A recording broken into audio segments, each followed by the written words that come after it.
Hello guys, good morning everyone. Welcome to 21st Century IAS Academy online Indian economy classes. We have recently started the chapter called investment models. In that we have initiated the understanding of the economic systems. On the far left I have talked about the planned economy, and on the far right I have talked about the pure free market economy. A bit right to the far left we have talked about the communism and the socialism, and a bit left to the far right we have talked about the capitalist systems, and in the middle there is something called as mixed economy.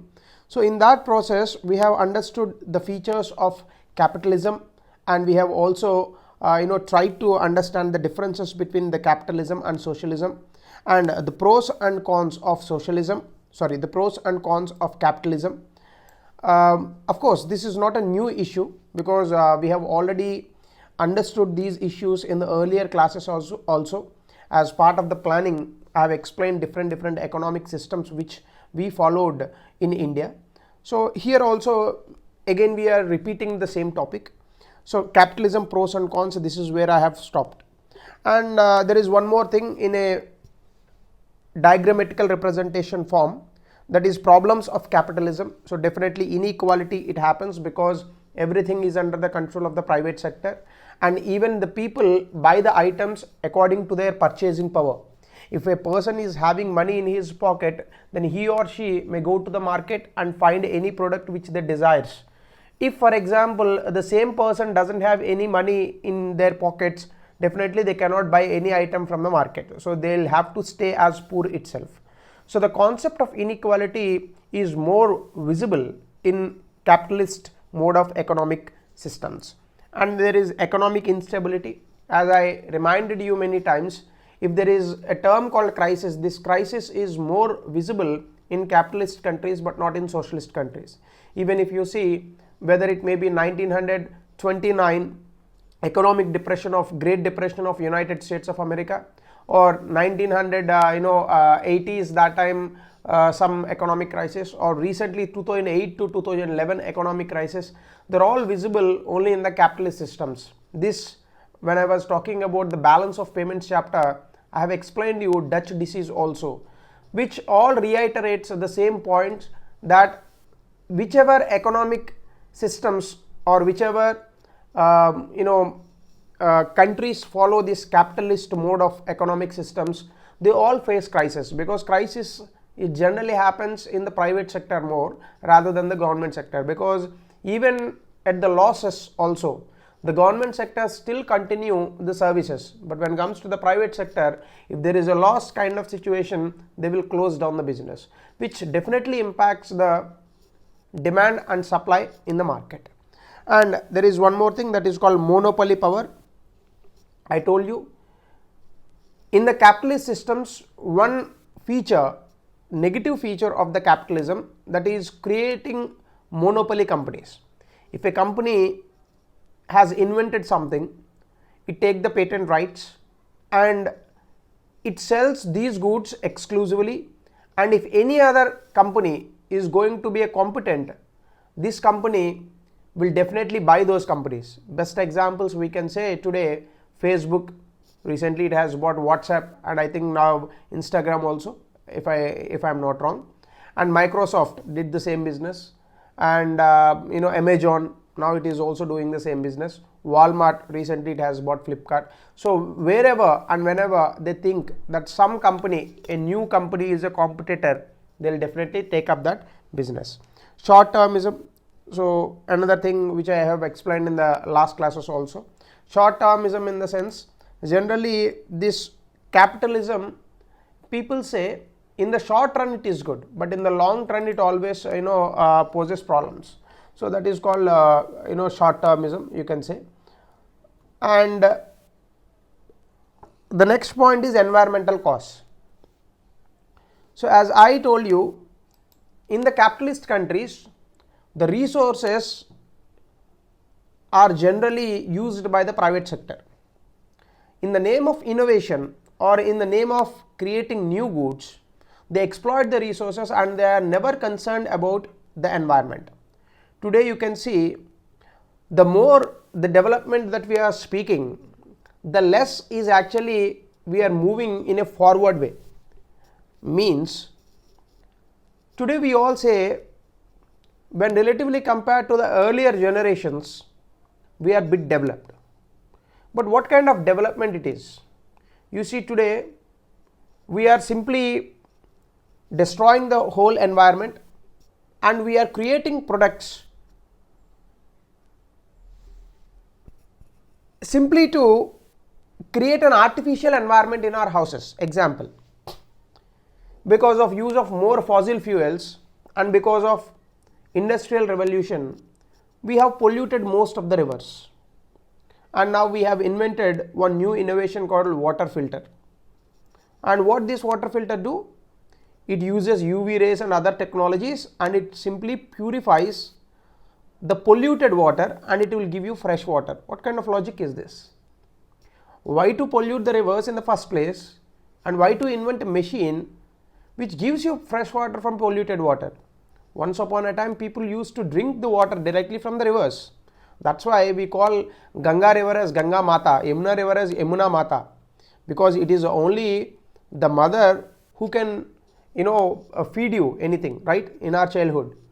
So Godavari, Godavari Mata. So we give goddesses names to these rivers not because they are so big, but because they are quenching our thirst and they are giving the food grains to us. Because of water only we can raise the food crops.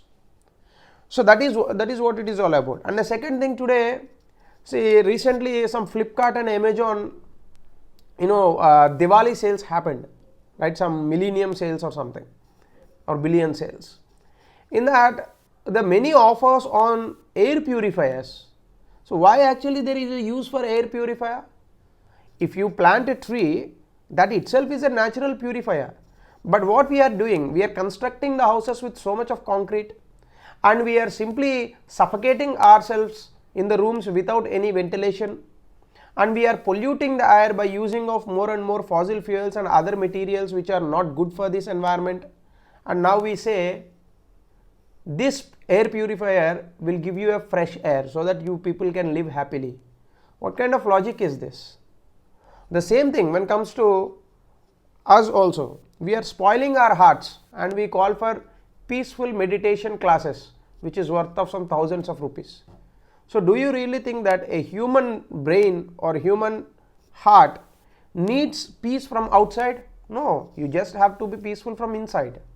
So these environmental causes, they never cared by the capitalist countries. You see, the perfect example of this recently, when the Trump became the president of United States of America, he simply came out of the Paris Agreement. What was the Paris Agreement is all about? Reducing the greenhouse gases so that we can save this earth from more and more heating, right? Because after industrial revolution, the earth's average temperature has increased to 1.5 degrees centigrade. If it crosses by 2 degrees centigrade, many natural disasters will happen. The low-lying areas in the world, they will get submerged under the ocean, right? And also the natural calamities increase. At one place if there is flood, at another place there will be a famine, and rainfall patterns may change. Food crops production and productivity may go down. New types of diseases like COVID may come and they may destroy the human species itself. So these are all the environmental costs that are very much concerned with the private sector. So that's why, see, if there is any species on this planet which lives far away from the nature, that is human. In the name of development, what exactly happening is we are moving away from the natural life. This nature has provided everything to the humans to live a peaceful life, to live a desirable life. But unfortunately, we are going after something which is not desirable, because the human aspirations, they cannot be limited. If the human, if a person earning 1 crore rupees per month, but still his or her aspiration will always increase. How I am going to make this 1 crore rupees as 2 crore rupees? And if a person is moving in a car, and he will think twice, how I am going to buy a Rolls Royce car, including myself, I am telling you. So if there is any species on this planet which is moving away from the nature, that is human. But unfortunately, this capitalism is increasing the pace of its type of phenomenon. It is increasing this pace of this phenomenon and a materialistic life. So this is the perfect outcome of capitalism. So materials only gives you happiness. That is what materialism philosophy says. If you have an iPhone, if you have a 2-storied building, if you have a Rolls-Royce car, and if you have a chartered flight, if you have crores of money in your bank account, then you can live happily. So this is what most of the people are believing in this today's world. Of course, there are many debates happened on this, but still the world is moving in this way. But unfortunately, our economic system and our people, they're slowly believing in this, because we are becoming so much westernized, especially after 1990s LPG, that is liberalization, privatization and globalization. So environmental costs are never cared by the capitalist countries. It doesn't matter to them. So as I told you, short termism and this, they are very much related. Short termism ante enti, as I told you, it is giving priority to immediate profit. So that is called short termism and immediate profit, because this is good in the short run only, but not in the long run. So quickly executed projects, short term results. Even us also, if a person is obese, if he wants to decrease their weight, then what kind of question they pose in the internet? How I can decrease my weight without exercise? Then many tablets will come, many companies like some colors will come and they say you no need to work out, you no need to see. These are all nonsense concepts. If you are obese, run for 5 kilometers every day, you will decrease your weight. And if you are thin, eat more so that you can increase your weight. That's it. What is more important is being healthy. It doesn't matter if you are obese also. If you are perfect and if you are healthy, it doesn't matter if you are obese. మీరు చూడండి, జపాన్లో సుమోస్ అని ఉంటారు, 200 కిలోలు ఉంటారు వాళ్ళు, but వాళ్ళు 80 సంవత్సరాలు బ్రతుకుతారు, అద్భుతంగా బ్రతుకుతారు వాళ్ళు 80 సంవత్సరాలు. So how? So this is the logic. So it is not about how big you are, it is about how healthy you are. So there is a lot of difference. And there is something called as immobilities. So these immobilities and monospony, in the last slide, I mean in the yesterday's class, we have already spoken about this. So the next part in this is, what are the merits of socialism? I already explained you what is meant by socialism. It is an economic organization in which the means of production are owned by the whole community, and it is operated by the organs representative, like it is operated by the government, but it is owned by the whole community. Okay, so all members of the community, they are entitled to the benefits of this production on the basis of equal rights. So generally in socialism, what is more important is equal rights. So socialism, it's an economic organization of society. So the society is organized in such a manner, the material means of production and all the factories or all the farmlands, anything which produces anything, is owned by the whole community, but it is operated by the government. In simple words, social ownership of means of production, equality of incomes and opportunity for all. This is what socialism is all about. I am repeating one more time. Socialism implies ownership of means of production, quality of resources, social ownership of means of production, equality of incomes and opportunity for all, right? So it's not quality, equality of incomes and opportunity for all. So here the major instruments of production, they will be under the control of the state. So general ga socialism ki communism ki ekkuva vyathyasam ekkada ostundante, socialism communism తో పోలిస్తే కాస్త liberal, but in communism complete planned economy, and everything is under the control of the government. So general features of socialism also, like no private enterprises will be there, social ownership of means of production, economic equality, equal opportunity for all, economic planning, social welfare, class less society, alage social security, equal rights. All these are the features of socialism. But when it comes to the merits and demerits of socialism, and what is good in socialism and what is not good in socialism. So there is social justice for all segments of society and equal way of recognizing the people, equal rights, economic equality kuda untundi. And if a person is working and another person is working, both of them, they'll get the same salary for the same work. It may be a men, it may be women, it doesn't matter. But if they are working for a particular thing, they'll get the same salary. So social justice and సామాజిక న్యాయం అనేది అందరికీ ఉంటుంది. Second is no class conflicts because of equal distribution. When you are distributing, for example, there are 10 people, there is 100 rupees. And if you are distributing 10 rupees to each, then there is no problem, right? No one fight with another. Simply because this 100 rupees is distributed among 10 people equally, 10-10 with everyone. So there is no class conflicts. At a rich class and poor class, this always has to be minimized. It must be zero. So that is what the primary motive of the socialism. Third one is unemployment problem is solved because everyone has to work, and the right to work, it actually like a fundamental right. We talk about many fundamental rights in our country, but right to work is not a fundamental right. That is direct to principles of state policy. So but in socialism, right to work means everyone has to work according to their capabilities. So and the fourth one is better utilization of resources can be done, putting them to appropriate use. I told you unnecessary uses of resources or unnecessary innovations or wasteful productions, these things they always be put aside in socialism. But of course, when you try something, then only you can do innovation. But when you are trying, definitely wastage always happens. That's why మీరు innovation అనే ప్రక్రియకి వచ్చినప్పుడు more innovation actually happens in capitalism rather than socialism. Because when the government is keep on distributing the money to the people, then people one day they will find themselves to be very lazy. Unfortunately, this is what happening in our country also. Most of the state governments and of course the union government, they are giving more subsidies to the people and especially to the ineligible beneficiaries. Especially in states like Andhra Pradesh, the recent government, that is YS Jagan Mohan Reddy government, they are giving so much of subsidies to the people.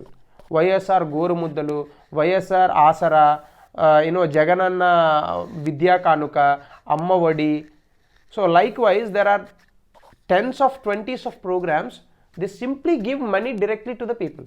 For example, Vahana Mitra ane oka scheme undi.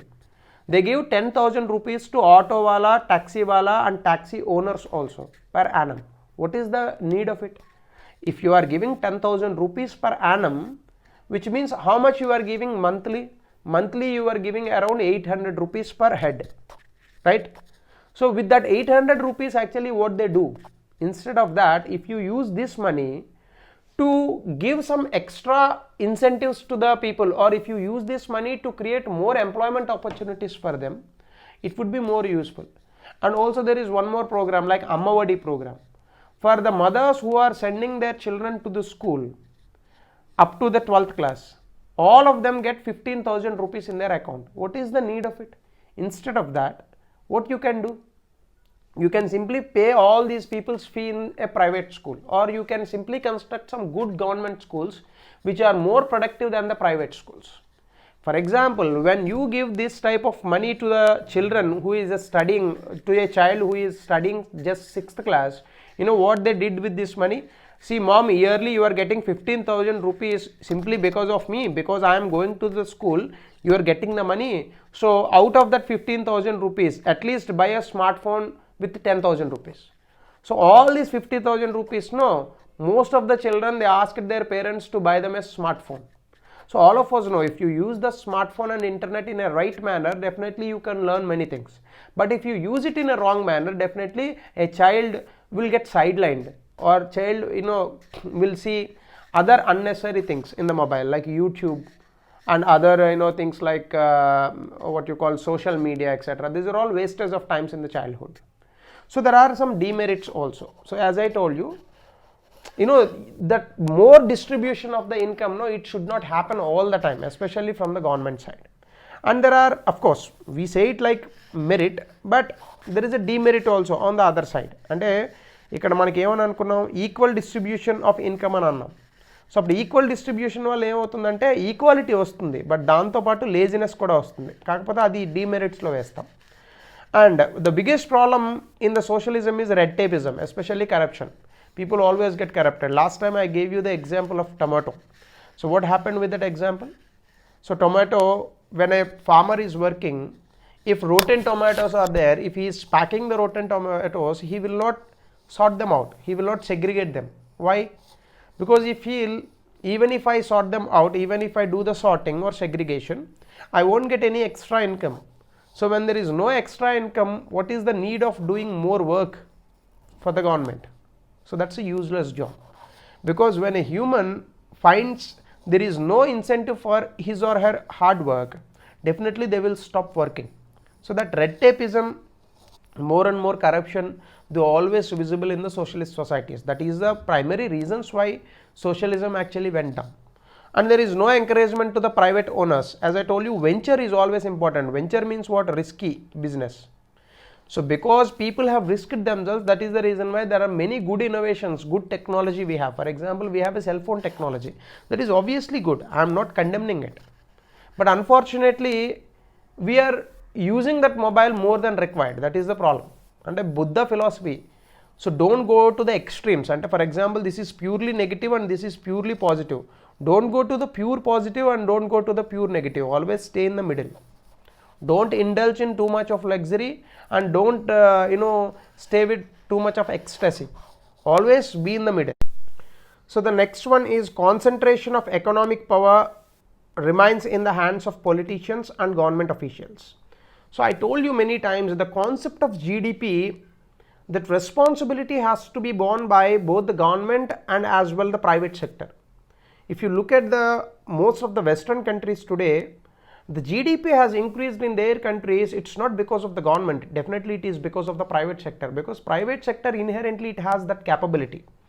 As advocated by the Adam Smith and also the Keynesian, whenever the concept of the laissez-faire is running in the economic systems, always the GDP is possible. Because government always it thinks about the social service, it thinks about the welfare of the people.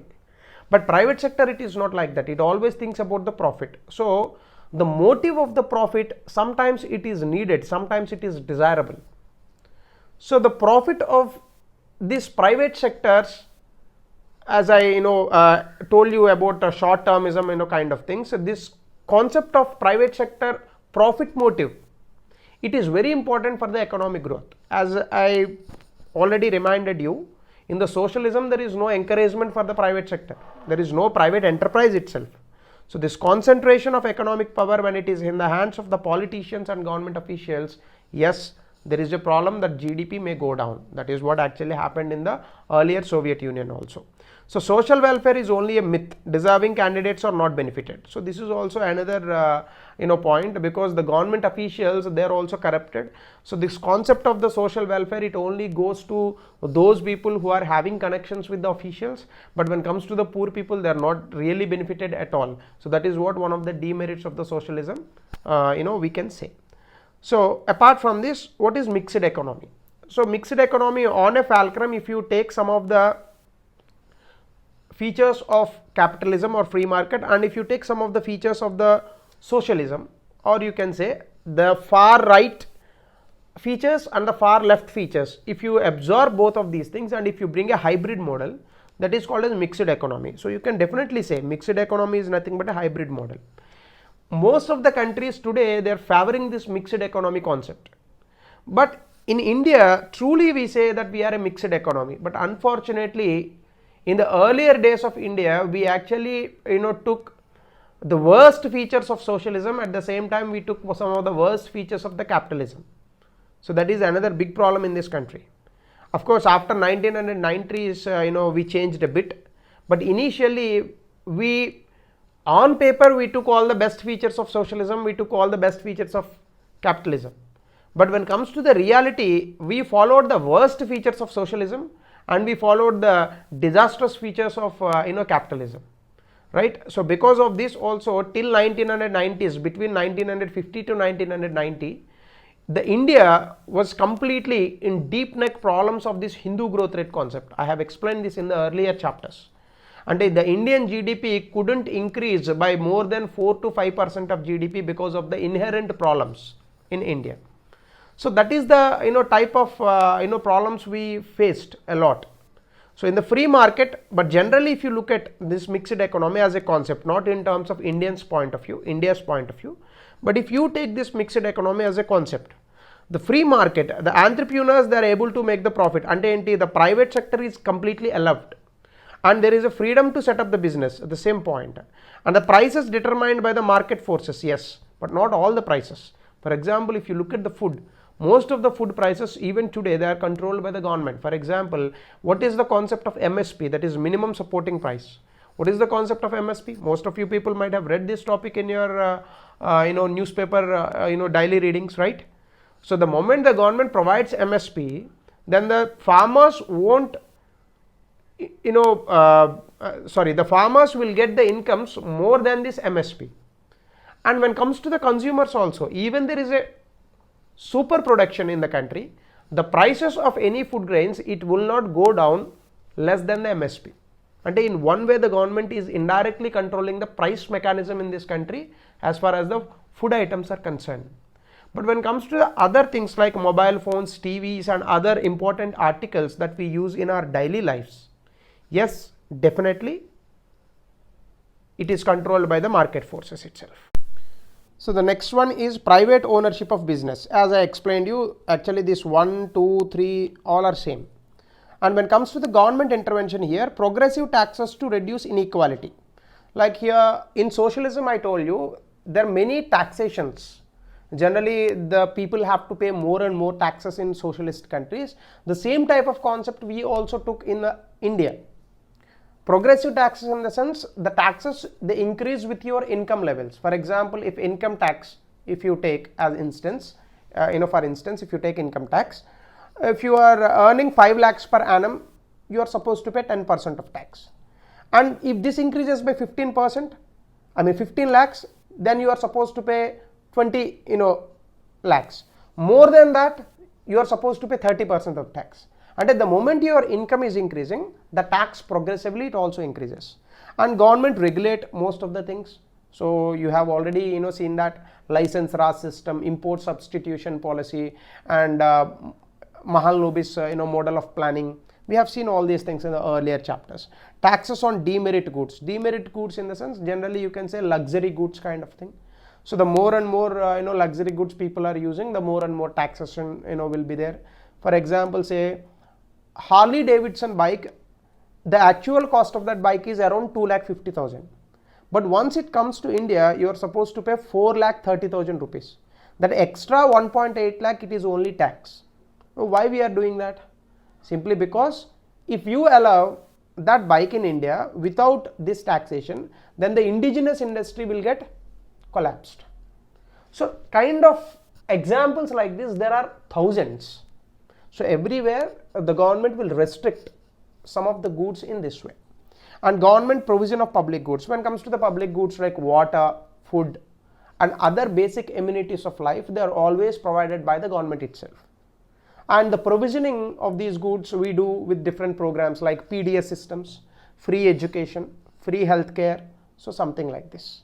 So this is what the concept of the mixed economy. But unfortunately, as I told you, this concept of mixed economy did not fare well in India, because a mixed economy is neither pure capitalist nor pure socialism, but it's a mix of two. It's a hybrid model. And it actually talks about the coexistence of the both private and the public enterprises. But the private enterprise, of course, it is not permitted to function freely. It is very much controlled. But in that control also, we never gave that free hand to the private enterprise. And for example, there are limits to the private enterprise. If this is the limit, in this also we never allowed the private enterprise to function in the manner it is required. So that is the biggest problem. So in the Indian economy, both the public and private, they are in operation. Of course, the share of public sector, it has progressively, now it is declining since 1991. So the concept of mixed economy, it doesn't matter whether it is a failure or success, we followed till 1990, but after that, then we started giving more importance to private sector rather than the public sector. So now the share of public sector, it has been progressively declining since 1991 LPG reforms. So once you see the characteristics of mixed economy, the coexistence of public sector and private sector, and existence of economic planning. As I told you, we have followed something called 5-year plans, but now there are no more 5-year plans. We have brought Niti Aayog in the place of planning commission, and role of pricing system and government directives. As I told you, the pricing system, when it comes to the basic necessities of life or basic goods or public goods, it is the government which determines the prices. Reduction of economic inequalities we do by distributing the income, and especially in the concept of social security or social welfare, the government brings up so many social sector programs for each and every backward category person in this country. So the reduction of economic inequality is purely taken in socialist terms. And government protection of labor, and as I told you, there are many labor laws in this country which always tries to give protection more to the labor, and it is also one of the reasons why in this country industrial sector is not developing. In the country, these labor laws, they are too strict, they are too rigid. And consumer sovereignty protected. If you have money, you can buy anything you want. Like in the capitalist countries, there is no hurdle for that, but you have to pay more taxes. And the government regulation and control over private sector. I told you, within the ambit of within the ambit provided by the government, the private sector can function. It is not like in the USA that private sector can do anything of its own. No, it is not going to happen. The private sector can only function in the restricted ambit of the government. So that is what the characteristics of the mixed economy. So the next one is Rostow's model of economic stages, Rostow's model of development stages of economic growth. This concept we will study from the next class. So this actually talks about what are the development models we can take up for economic systems. That is the important point. And for example, if you have the money, that's a different point, but how you are going to develop your economy with this money, that is the first point that anyone should think. So on what lines India understood this concept, and also what are the different types of models of this investment. Generally we call it as investment models. So how many different kinds of investment models are there? What is meant by Rostow? What is meant by other models like Lewis model? What is meant by PPP, public private partnership? All these details, they are going to come up in the next classes. So that's it for today. Thank you. If there are any doubts on this particular section, you can always message me. So this is the end of today's class.